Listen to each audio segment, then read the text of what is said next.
Good morning. Welcome to the Brazilian branch of International Law Association YouTube channel. My name is Lucas Lima. I'm a professor of international law at Federal University of Minas Gerais and the director of studies of the Brazilian branch of ILA.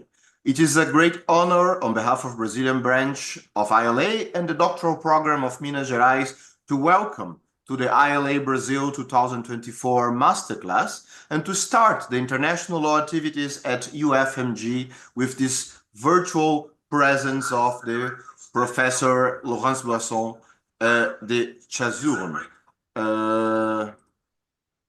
who will speak about the request of advisory opinion on the International Court of Justice on climate change, continuity, and evolution. Here in Minas Gerais, we are starting the semester a little later than usual. Our calendar was organized to have a short break after our winter, which normally took place in July and August. But this year, however, we didn't have a winter. Strangely, it hasn't rained in Belo Horizonte for over 150 days. If you open a window in a dry night like those that we have been experiencing these days, you probably smell smoke coming from one of the fires in Minas Gerais regions. Or worse, there are even indications that the smoke comes from fires reaching our cities from Amazon forest. The effects on climate change have been felt on varying degrees in Brazilian cities and all around the world. Hope is pinned on the climate negotiations, but not only that. International lawyers are looking to international courts in the hope that they can say something meaningful about states' obligations on climate change. The International Tribunal for the Law of the Sea has already delivered its opinion. The Inter-American Court on Human Rights will probably be the next. And in the meantime, there is the long-awaited advisory opinion on climate obligations before the International Court of Justice, where a significant number of states and international organizations also, including Brazil, have already shown their legal views, although they're not public yet. To tell us about the importance of this request and to analyze some of the procedural issues at stake, we have the great honor to host Professor Laurence Boisson de Chazournes to offer this masterclass. Professor Laurence Boisson de Chazournes needs no introduction, but we will follow the protocol anyway. She's a professor of international law at the University of Genève Faculty of Law and the director of the LLM on international dispute settlement. She has extensive practical experience in the field of international dispute settlement. She has served as counsel and advocate before the ICJ, the International Tribunal before the Law of the Sea, and other international tribunals. She's also a recognized practitioner for her role as advisor to many international organizations, states, and non-state entities, both public and private. Her areas of expertise include inter alia energy law, environmental issues, natural resource management, maritime law, and international law of the sea. Perhaps I should add that she's also a good friend of Brazil and Minas Gerais, especially Belo Horizonte, and her very much awaited general course on the Hague Academy of International Law called International Law Between Continuity and Evolution that will place next summer will have probably many Brazilian attendees. Continuity and evolution. The two words that Professor Boisson de Chazournes has chosen to describe her masterclass and also her Hague Academy general course are quite meaningful. In the terms of climate change law, can we hope for continuity or evolution? To solve this and other questions, without further ado, Professor Laurence Boisson de Chazournes, thank you very much for accepting our invitation. The virtual floor is yours. Great. Thank you very much, Luca, for this kind introduction. I should say Professor Lucas Lima. It's a great pleasure to be addressing this group of people.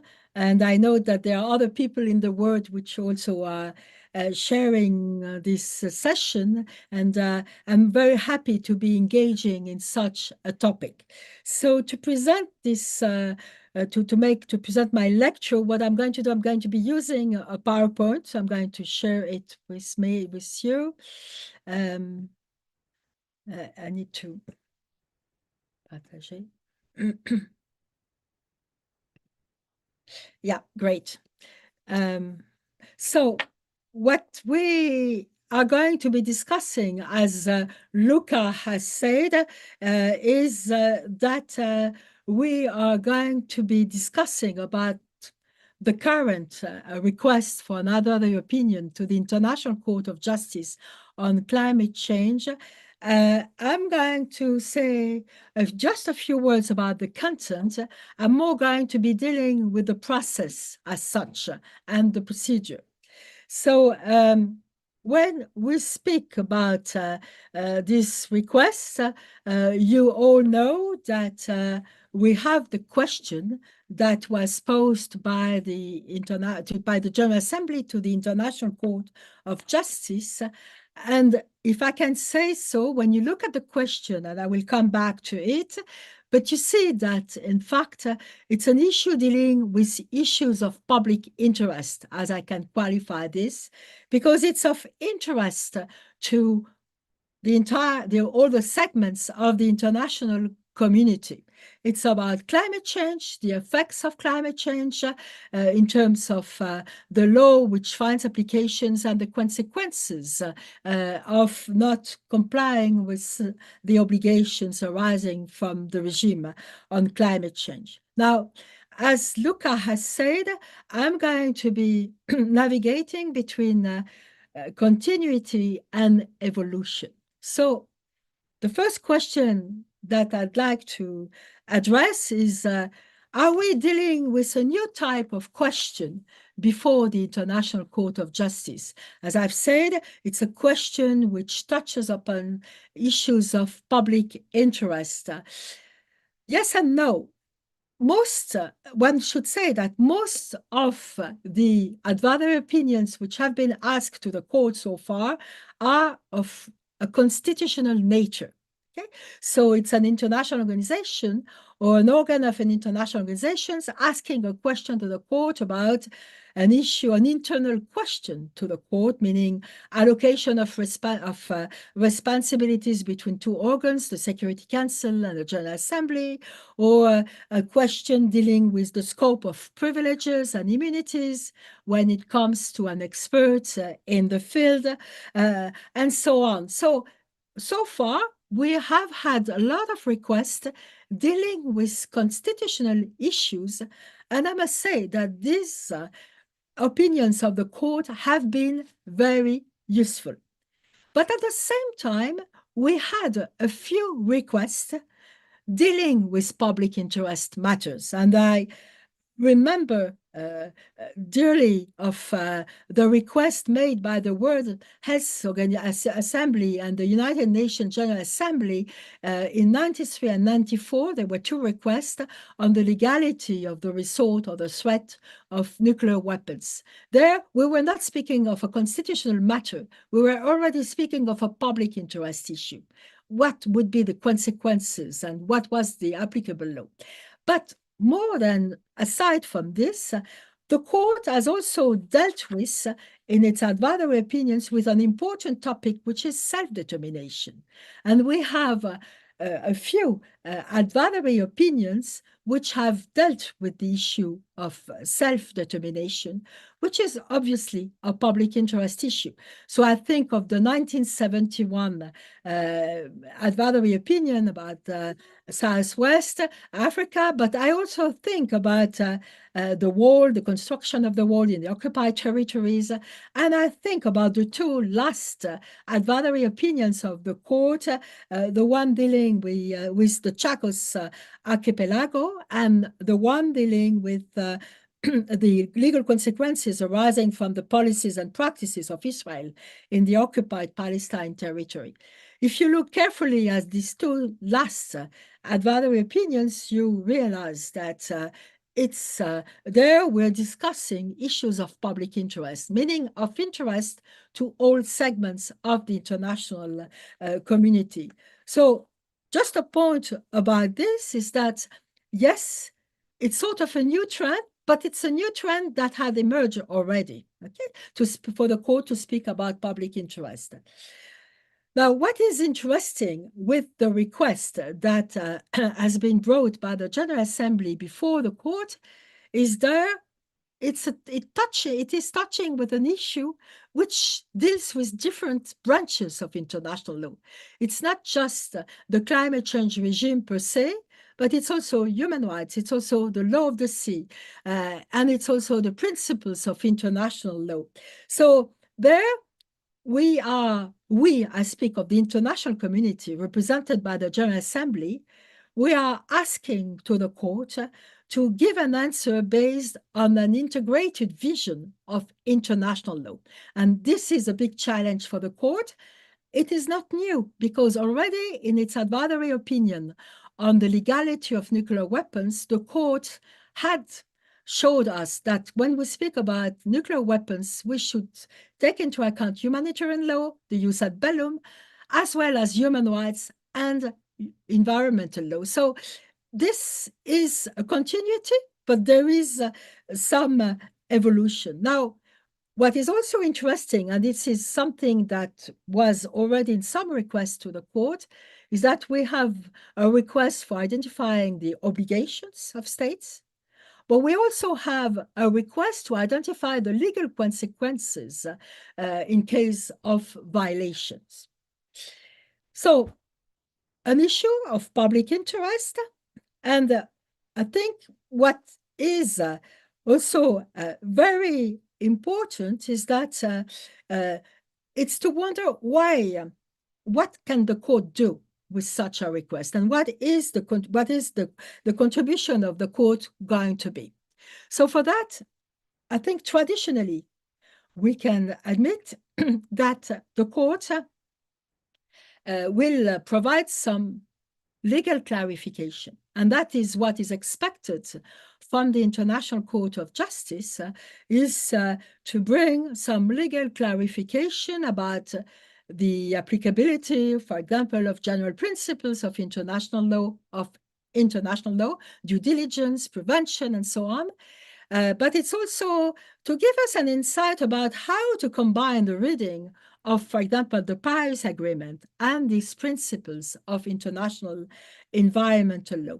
So the legal clarification is expected, and as it's a collective issue, the identification of the legal consequences are also going to be interesting. What is an affected state in this context, and how should we assess the legal consequences arising from the violation of an international obligation? So the providing of clarification, but you could think that, but in fact, there is an ongoing negotiating process going on, because we know that the COP, the Conference of the Parties, meet on a regular basis every year and sort of develop through secondary law the regime which finds application in the context of climate change. But I think that there is no opposition between negotiations and the advisory opinion that the court is very hopefully going to render, because in this context, the court will support the negotiations and will contribute to the clarifications of some of the achievements already established in the context of the climate change regime. So there is complementarity between the two processes. And if you think about previous requests for advisory opinions, you will realize that each time these requests were linked to negotiations in a way or another. So there is nothing new about it. Now, third element, which I think is important to mention, is that, as Lucas Lima said, we are in the context of a plurality of requests for advisory opinions on climate change issues. So we already have an advisory opinion rendered by the International Tribunal of the Law of the Sea, which is a quite comprehensive advisory opinion. We're expecting an advisory opinion from the Inter-American Court of Human Rights, and we are expecting an advisory opinion about the International Court of Justice. So this this context of plurality is something new. So there is evolution because it's an important issue, and the court is not going to be alone in identifying what is going to be the applicable law. So there is what I could call a dynamic relationship that is developed between and will be developed between these various jurisdictions, because obviously they will have to take into account what has been said by each other. I'd like to add that it's not just adversary processes that are before these courts. You also have domestic cases, which are very important in relation to climate change, and we already have domestic judgments which have been very important for identifying some of the principles of applying to climate change. And we also have judgments of the European Court of Human Rights. So it means that it's a context of plurality, it's a context of multiplication. And in this context, we're going to test the attitude of the International Court of Justice.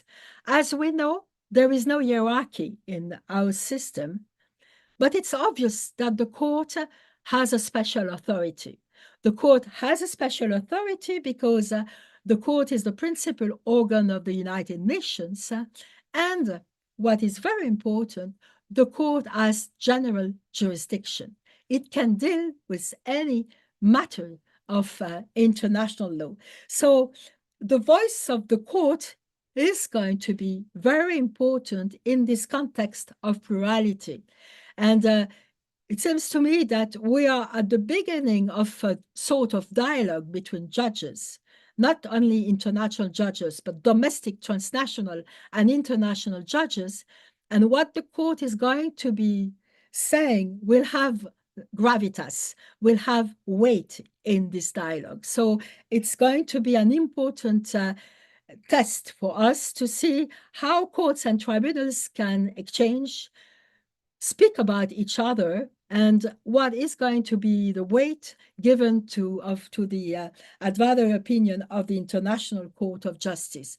Let me say in passing that we see that in the field of international environmental law, judges are acquiring a very important role.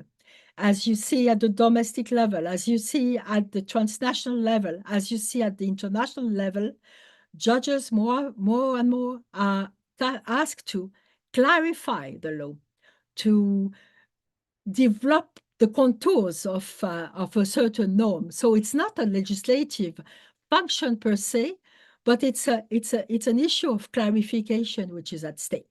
So you see, element of continuity, but also elements of evolution.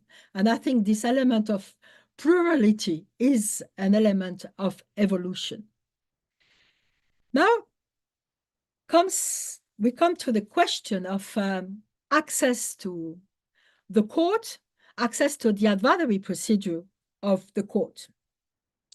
So there we all know that it's specific international organizations that can ask for an adversary opinion before the court. It's the General Assembly through the United Nations through different organs which have been identified, and mostly it's the Security Council, it's the General Assembly, and it's ECOSOC, okay, who can ask for adversary opinions to the court, and they have done so in their practice. We also know that specialized agencies of the United Nations can ask for an adversary opinion when they've been authorized by the General Assembly to do so through a bilateral agreement. And we also know that the International Atomic Energy Agency, which is not a specialized agency, has been authorized to ask for an adversary opinion. Now, when we look at the practice, what we see is that generally it's the plenary organs which have asked for an adversary opinion. Okay, so I think this is important to state, because when we speak of a plenary organ of a universal organization, we're speaking of the voice of the almost entire international community, asking for clarification of the law. So in this context, I think that a request made by a plenary organ, and that has been the practice, has a substantial political legitimacy. Okay, and I'd like to quote what Christian Tomochat said in his general course to the Hague Academy about a plenary organ, the General Assembly, asking for an advisory opinion when it said, I quote, "It favors the existence of a general presumption that the request reflects a profound concern of the international community requiring a juridical answer." It means that there is willingness of the international community to ask for a clarification about the law. Now, continuity but evolution. For the first time ever, the request on climate change was made by the General Assembly of the United Nations by consensus. Meaning what? Meaning that all the members of the General Assembly agreed that there was a necessity to bring a request before the International Court of Justice dealing with climate change. So it's the first time ever that you have consensus among all the countries of the world for bringing such a request before the International Court of Justice. And I think it shows us, this consensus feature, that it is felt at the international level that there is a pressing need for clarification of international law applicable to climate change. Now, continuity, a bit of evolution with consensus, but we could ask ourselves a question, and this is, should access be more open? Is it for the General Assembly to ask such a question? Shouldn't we have expected the conference of the parties of the Paris Agreement or the Framework Convention to ask for a question to the court?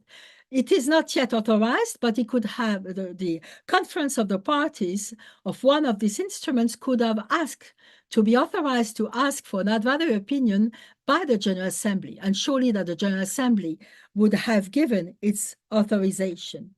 Now, I'm asking this question because sometimes I wonder if we should not broaden the access to the advisory procedure of the International Court of Justice.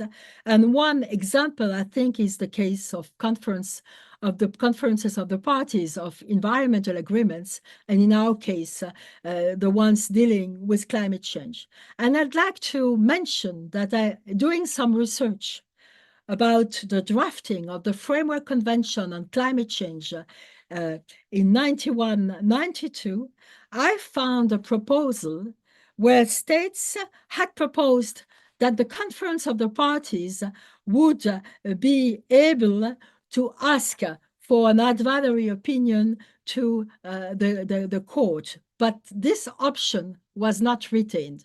Now, what is interesting is that 34 years or 35 years later, you have this idea that the plenary organ, the assembly of all the states, are in need for clarification. And the question for us is that the General Assembly surely has the jurisdiction for asking such a request, but shouldn't we have thought about other plenary bodies for asking this request? That's for access to the procedure, the advisory procedure. Now, a few words about the participation in the consultative procedure.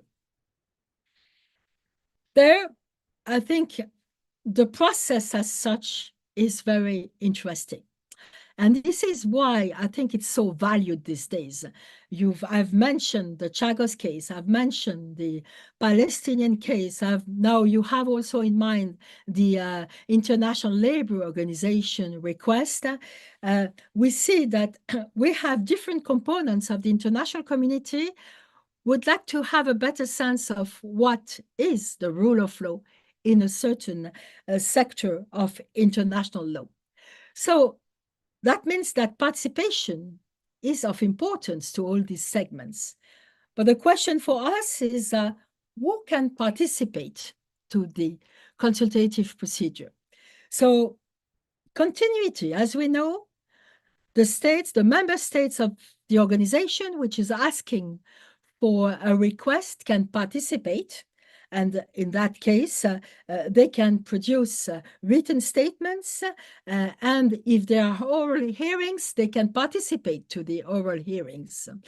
Now, what we have seen is that there are a very large number of states which have participated in the first round of submissions, about 80 states, a bit more than 10 international organizations. And in the second round, if I'm not wrong, we have about 35 states or 40 states and a certain number of international organizations. So we see that there is a great interest of states of the different regions of the world to participate in the consultative procedure. And we know also that there will be oral hearings in December this year. So it will be interesting to see how many states are going to be willing to participate to the oral hearings. So in states, but also international organizations. And this is continuity. International organizations like the United Nations, the World Health Organization can participate in the consultative procedure. But interestingly, what we have seen is that there are quite a number of regional organizations which have asked to participate in the consultative procedure. And when we look at these regional organizations, quite often they are not really well developed from an institutional standpoint. But the court has considered that they are international organizations that meet the criteria of contributing to the proceedings on climate change. So you could say tradition, intergovernmental organizations and states. Now, a step was taken by the court because, as you know, the court has authorized the IUCN, the International Union for the Conservation of Nature, to participate to the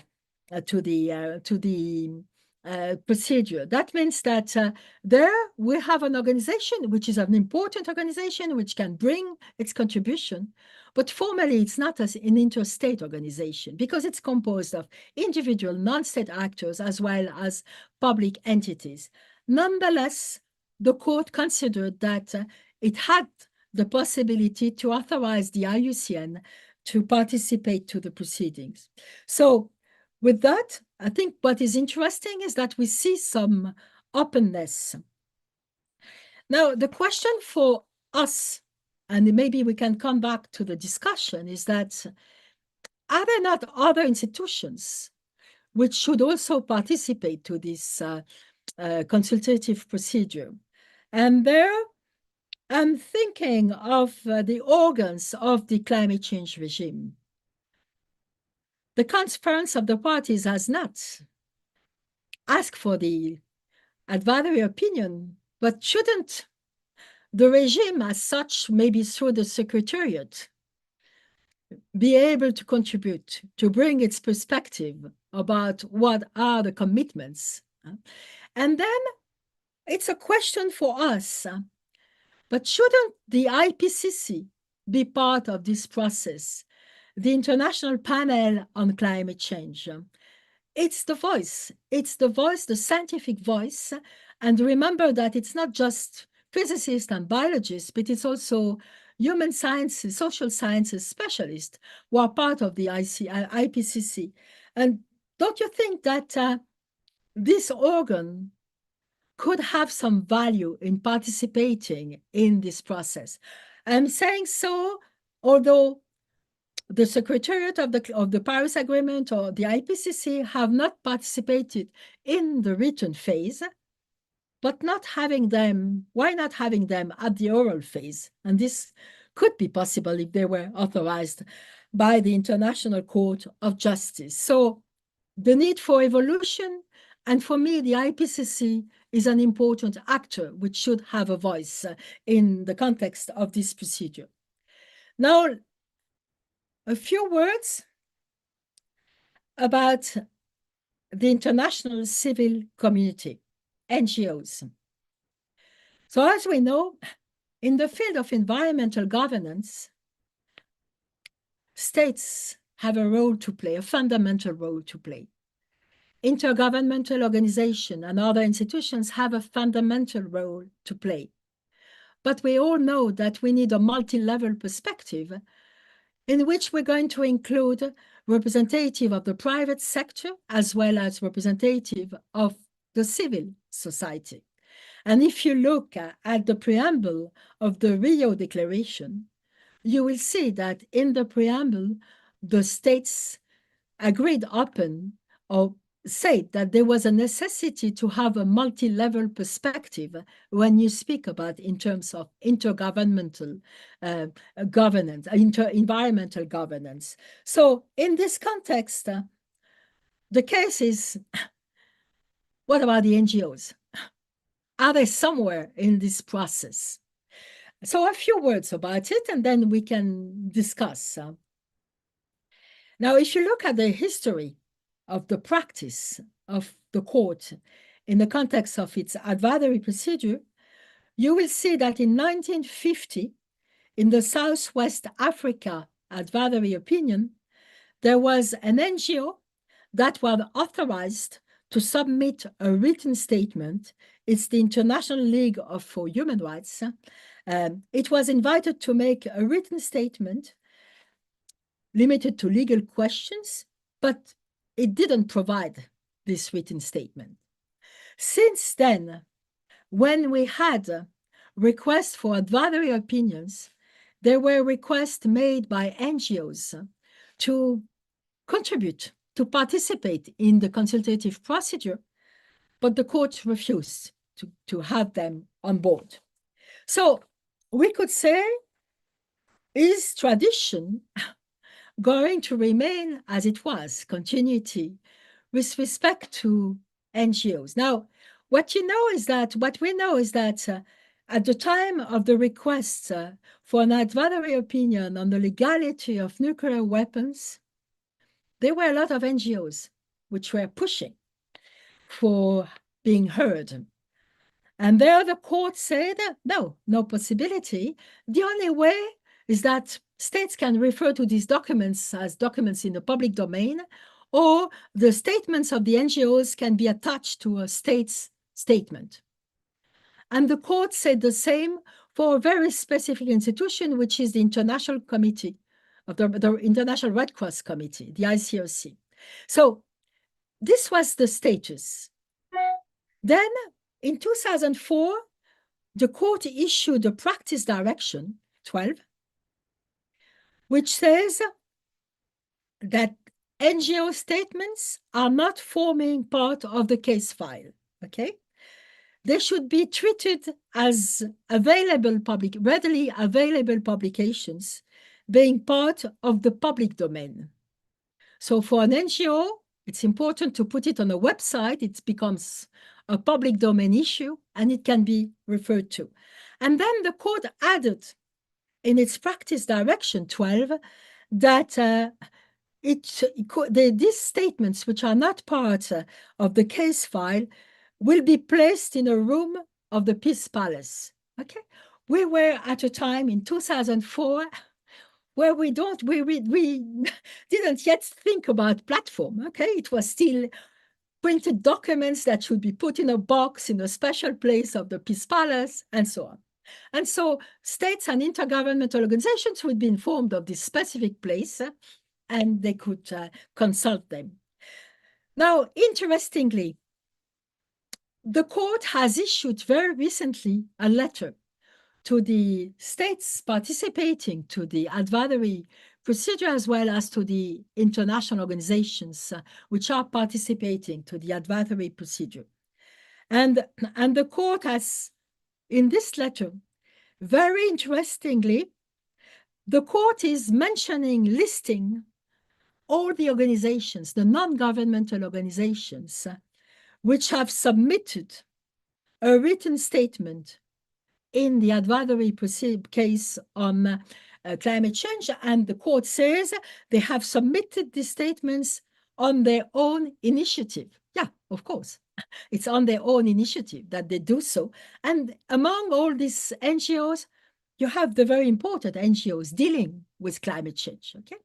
And what is interesting is that then the court refers to its practice direction 12 that I've just mentioned, that they are not, these statements that are announced are not part of the case file, okay? But, and the court says, and remember what I've said in 2004, they should be considered as readily available, and they should be they should be considered as publications of the public domain. Okay? That being said, the court says these statements are now available on a portal named, and the court has created a special portal where states and intergovernmental organizations can have access to these statements. So it's no more in a box in a special room of the Peace Palace, it's on a portal that they are placed. And I think this is very interesting because obviously the court is sort of abiding to its practice direction 12, but at the same time, the court is modernizing itself because it's using electronic means. And in a way, what the court has done, which is very important, is that the court has announced it officially and also has announced the names of all these organizations which have contributed to this process. So it surely gives some legitimacy to the participation of the NGO. It provides them with some publicness, although you have the same so-called constraints that we have in practice direction 12.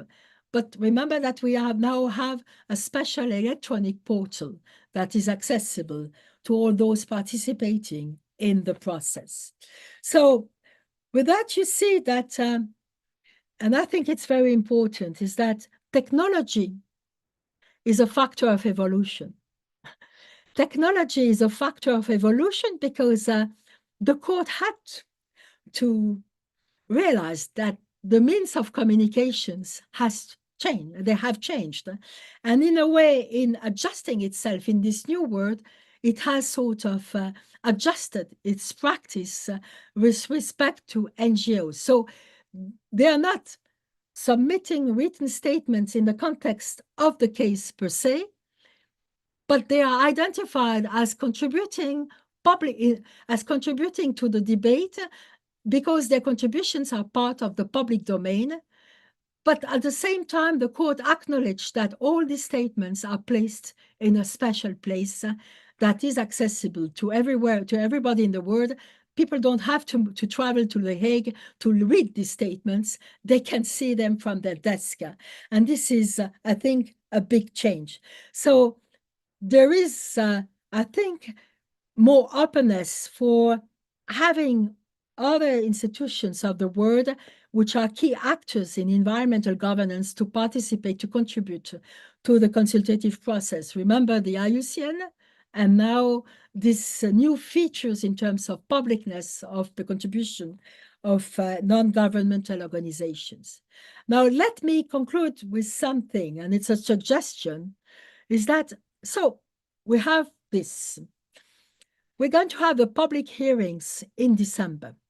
Remember that climate change, it's an issue of public interest for all of us, everywhere in the world. And the question and the wish that I have is that what I saw in January, and I'm going to mention what it is, I hope it's going to be replicated.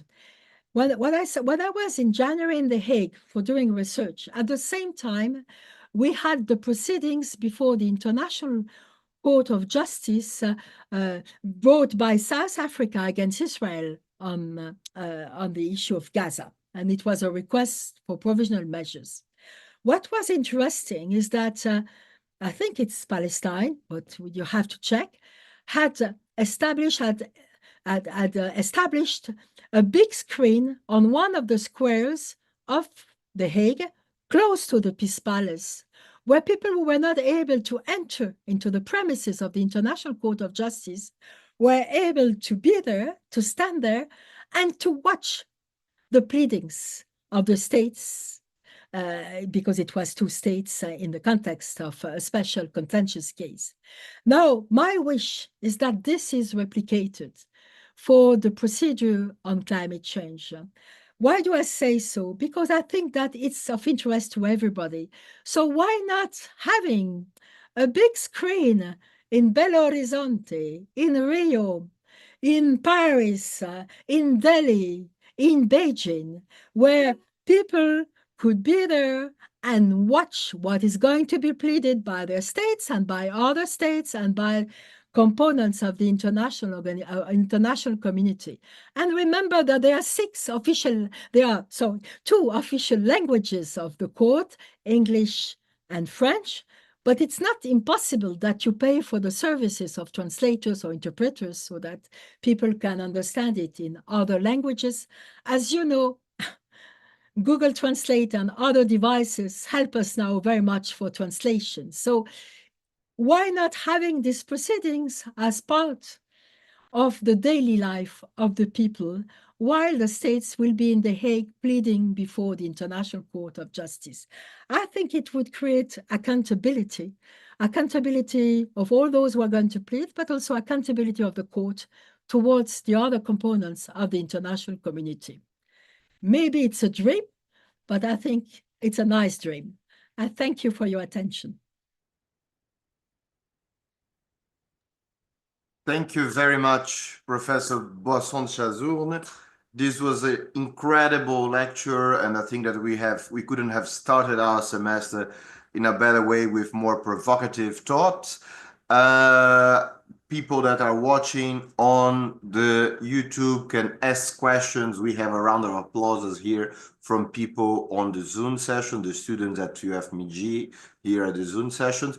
If you have questions also on YouTube, you can write down your questions.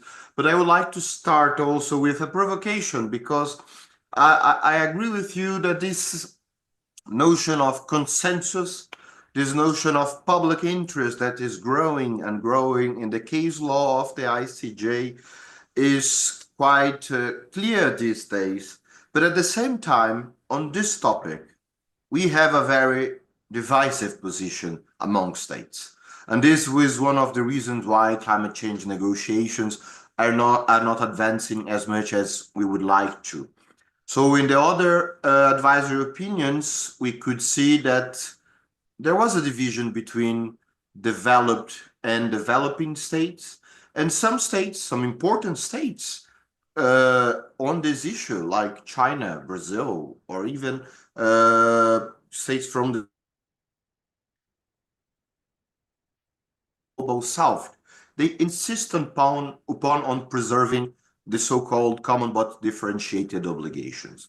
So my question to you, I know that we are not entering here on the merits, and we are not trying to guess what the court is going to say to us on the merits of the opinion, but how do you perceive that even in consensus there is this huge division, and this division is also expressed on legal terms in common but differentiated obligations? Do you think that this is something that the court will take into consideration in order to identify obligations? This is something that you know that has already appeared, because in other proceedings, states, at the same time that they wanted to say, I'm doing a lot, they stress the fact that, but I cannot assume more obligations than others. And for the global south, this is an issue. This is the risk of, you mentioned, international courts and tribunals. They developed the field of international environmental law and climate change law. But I think that global south states, developing states, this is more or less the position of the Brazilian state, they do not want to have more international obligations. So there is a certain tension there between developing, evolution perhaps, and continuity. So how do you perceive this question of the common but differentiated obligations in relation to these topics? Thanks, Luca. So, first of all, I didn't say that the courts were developing the law. I think they were, I said they don't have a legislative function, but they are clarifying in a written form some of the contours of some of the obligations. Okay. Now, I consider that the principle of common but differentiated responsibilities is a principle of international environmental law. It was enshrined in the Rio Declaration in Principle 7. It's part of the Framework Convention on Climate Change and many other agreements. So I don't think that the court will be able not to speak about it, not to mention this principle. Okay. It will be interesting to see what the court says about it. But I think that there is agreement that developed countries have specific obligations in terms of technical and financial assistance. And you know that there are ongoing discussions about the providing of the amounts in terms of financial assistance. So in this context, I would not be pessimistic. I think it's part of the regime, and the court most surely, if it gives an advisory opinion, but I think it's going to give an advisory opinion, there is no compelling reasons for not giving an advisory opinion, will have to face this principle. And surely all the developing countries have argued about the existence of this principle. Now, what I like to say is that, and this we're entering into substantive law, but if you look at the Paris Agreement, the principle is there, but there's an agreement by all states that they have to make an effort in terms of mitigation of emissions. So they all have to do something, but as you know, it's a bottom-up approach. So I decide what I'm going to do, but I know that I have the responsibility to do something. But it's also in the background that the northern countries, the developed countries, have more responsibilities than the others in terms of mitigation. So it's going to be interesting to see how the court is going to combine these different commitments. But for me, it's going to be a universal answer. It's the court of the world. It's composed of judges coming from all of the regions of the world. And I'm sure that this principle will have its place in the context of the advisory opinion, which is going to be given by the International Court of Justice. Thanks. Thank you very much. We have a connected question from the chat from Rafaela that asked, what do you consider that to be the role of human rights in this advisory opinion?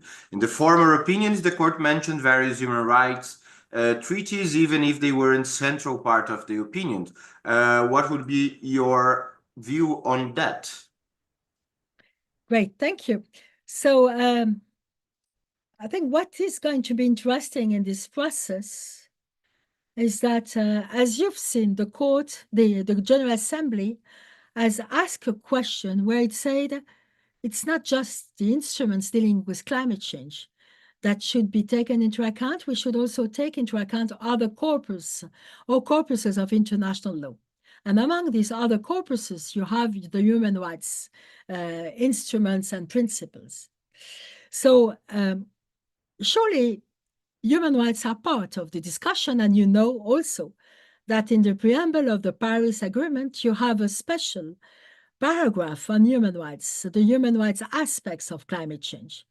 Now, if you look at the case law of the European Court of Human Rights, but also of domestic jurisdiction, and surely when the Inter-American Court is going to render its other opinions, we will have a lot of developments about how human rights are linked to climate change and how climate change has incidence on the satisfaction, on the respect of human rights.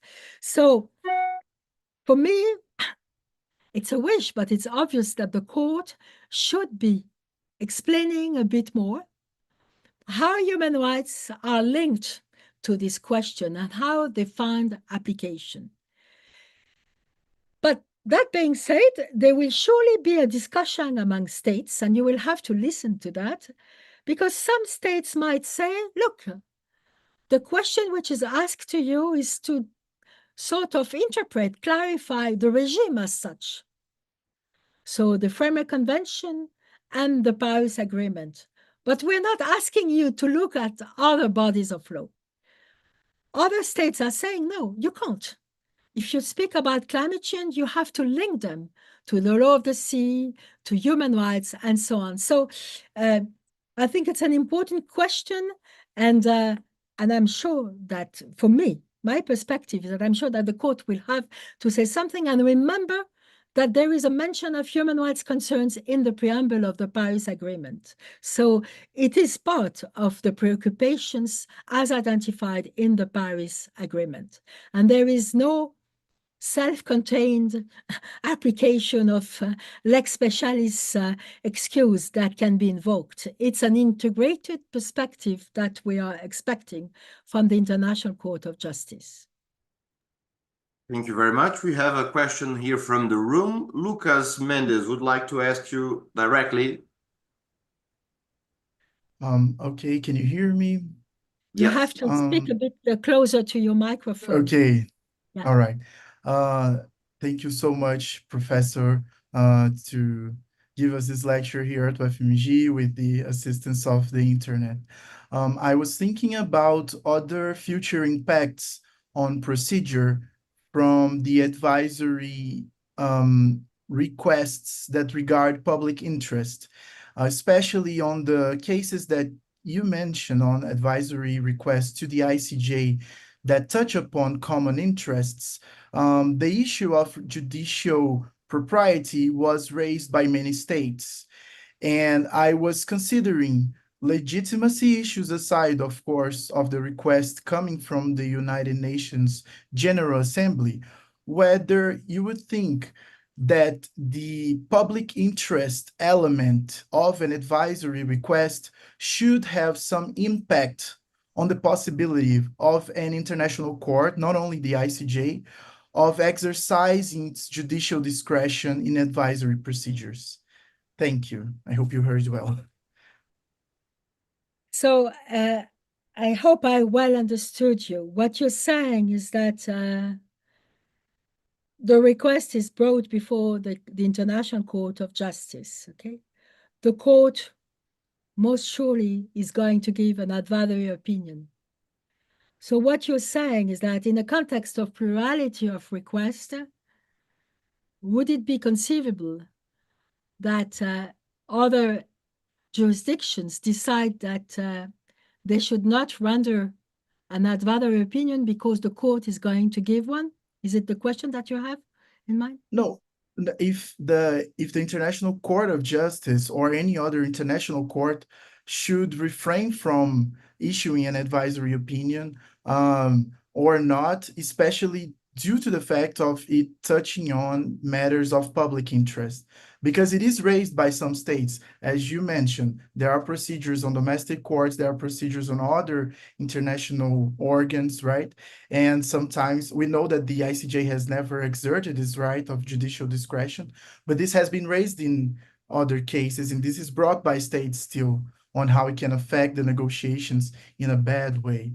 So maybe touching upon public interest would be a way to prevent this argument in an extra defense. Thank you. It's a scenario which I have a hard time to figure out. You know, the request was made by consensus. And as I've told you, it's the first time ever that such a request for an advisory opinion was made by consensus. So it's difficult for me to see a scenario where states voted in favor or voted in informally by consensus to ask for an advisory opinion and then tell the court, look, you should not give this advisory opinion. I don't see any compelling reasons for not giving it. And maybe the only one maybe could be negotiations going on. But there is no comparison to be made. But for example, the Palestine advisory opinion given in July 2024, some states had argued that there were ongoing negotiations. And the court said, but this is not a compelling reason for not giving an advisory opinion. So I don't think I share your concern. Okay. Thank you. Thank you very much. And then I would say that I think that any jurisdiction, domestic or international, would be willing to give its contribution to such an important topic. Yeah. Thank you. Thank you, Professor Boisson de Chazournes.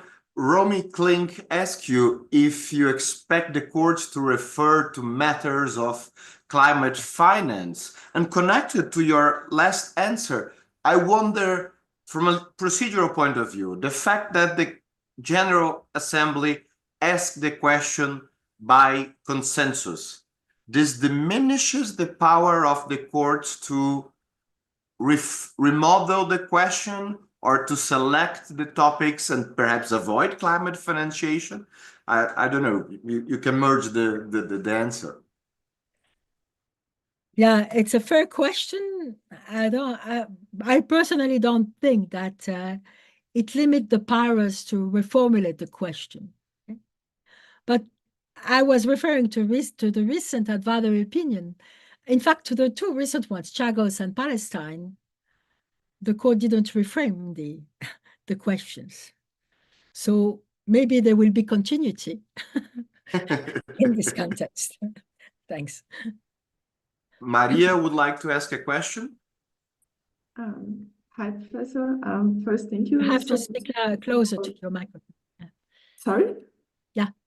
Yeah, thank you so much for your lecture. I read a lot of your texts, so it was a pleasure to hear you speaking. So I have kind of two questions. One that was already somehow covered by the response given to Lucas.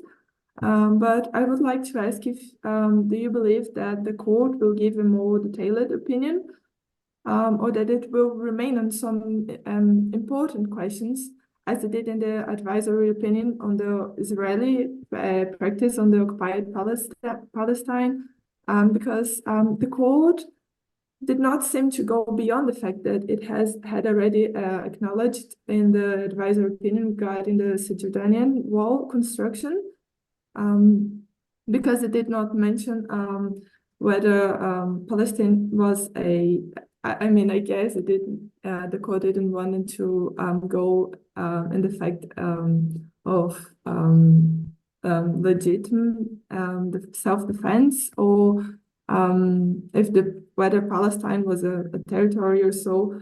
So do you believe that the court will play a role of judicial lawmaking, which is a feature particularly true for advisory opinions, which may recognize a custom? Because I mean, in my humble opinion, I suppose that the court actually will not go beyond what is already very well established in international environmental law. However, in my personal opinion also, I do believe that there is as you already mentioned, there are lots of agreements, such as like Paris Agreement and all the COPs, and there are lots of treaties that the court may rely on to find customary rules. But I personally do not believe that the court will go beyond what's already established. So yeah. Thanks. So I don't want to be guessing what the court is going to say, because I don't think it's feasible. But I would like you just to think a bit about what the court did in its advisory opinion of July 2024. And I'm not speaking about the rightness, the completeness, and so on, okay?